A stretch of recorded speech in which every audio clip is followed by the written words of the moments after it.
ተጠራገኘው ሁለት ተጠራገኘው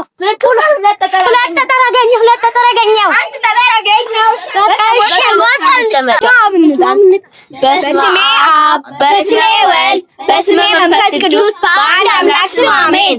ከዛ እንጀምር። በስመ አብ በስመ ወልድ በስመ መንፈስ ቅዱስ በስመ አብ በስመ ወልድ በስመ አብ በስመ ወልድ በስመ መንፈስ ቅዱስ ከነዚህ ፎቶዎች በስመ አብ በስመ ወልድ በስመ መንፈስ ቅዱስ አንድ ጊዜ ታውቁ ሙዱም እያጣ ነው። ምን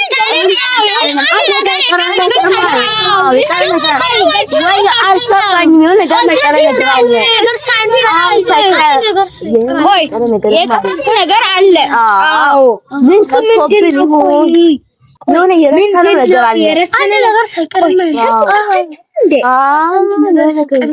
የሆነ ነገር የቀረ ነገር አለ።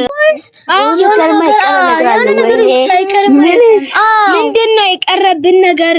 አንቺ መጣለሽ? አልመጣንም። ምንድን ነው እያወራን አይደል እንዴ? አልመጣንም።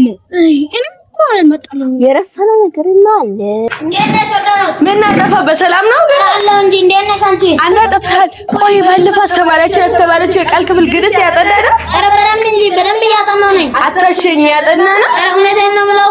እስቲ እነ ምህረት ጋር እንሂድና ዛሬ አንድ ነገር ልንገራቸው። እሺ እስቲ እንሂድ። እነዚህ እነሱ አይደሉ እንዴ? እስቲ እነሱ ጋር እንሂድ። ምህረት፣ ትሁን፣ ብርቱካን እናንተ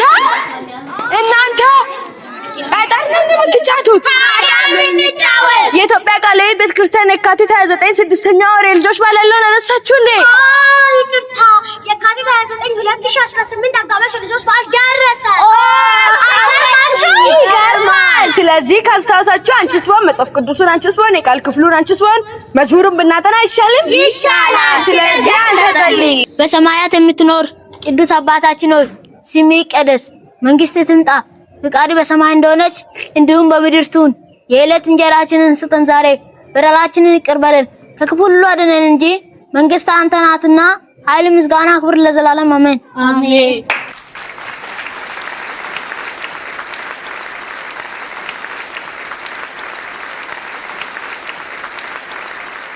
መጽሐፈ መክብብ ምዕራፍ 12 ከቁጥር 1 እስከ 2 የችግር ቀን ሳይመጣ በጉብዝና ወራት ፈጣሪህን አስብ፣ ደስ ያሰኙም የምትላቸው ዓመታት ሳይደርሱ ፀሐይና ብርሃን ጨለማና ከዋክብትም ሳይጨልሙ። መጽሐፈ መክብብ ምዕራፍ 12 ከቁጥር 1 እስከ 2። መዝሙረ ዳዊት 23:6 ቸርነትና ምሕረትህ በሕይወቴ ዘመን ሁሉ ይከተሉኛል፣ በእግዚአብሔር ቤት ለዘላለም እኖራለሁ። መዝሙረ ዳዊት 23:6።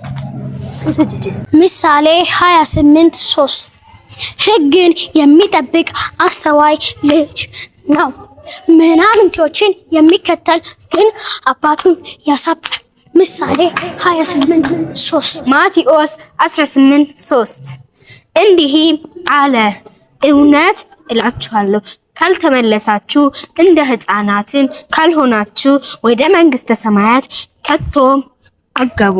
ማቴዎስ 18:3። ማርቆስ 10:14 ሕፃናት ወደ እኔ ይመጡ ዘንድ ተው፣ አትከልክላቸው፣ የእግዚአብሔር መንግሥት እንደነዚህ ላሉት ናትና። ማርቆስ 10:14። ሰላም እንዴት ናችሁ ቅዱሳን? በሳውላ መሃል ከተማ ቃለ ሕይወት ቤተክርስቲያን የካቲት 29 ስድስተኛ ወር 2018 ዓመተ ምህረት በልጆች ሁለንተናዊ አገልግሎት ስለተዘጋጀው ፕሮግራም በልዩ ልዩ አገልግሎት እንድትባረኩ ስንል በጌታ ፍቅር እንጋብዛችኋለን። በዕለቱ አምልኮ በልጆች ቅኔ ይካሄዳል። በልጆችና በታዳጊያን ኳየር መዝሙር ይቀርባል። ግጥምና መጽሐፍ ቅዱስ በቃል የሚነበብበት ጊዜ ይኖረናል። ምን ብቻ የእግዚአብሔር ቃል በተጋባዥ አገልጋይ ባህልና በስልጣን ይሰበካል። ለልጆች አገልግሎት ስጦታና ድጋፍ የሚሰጥበት ጊዜ ይኖረናል። እንዲሁም ከወራት በፊት የተቆረጠ የነበረው ሎተሪ ዕጣ ጉባኤው ፊት ይመታል። ስለዚህ ወላጆች፣ እህት፣ ወንድሞች በሙሉ ይህን ክብረ በዓል ደመቅ ሸብረቅ ብላችሁ እንድትመጡ ስንል በጌታ ፍቅር እናሳስባችኋል። መልካም በዓል ይሁንልን።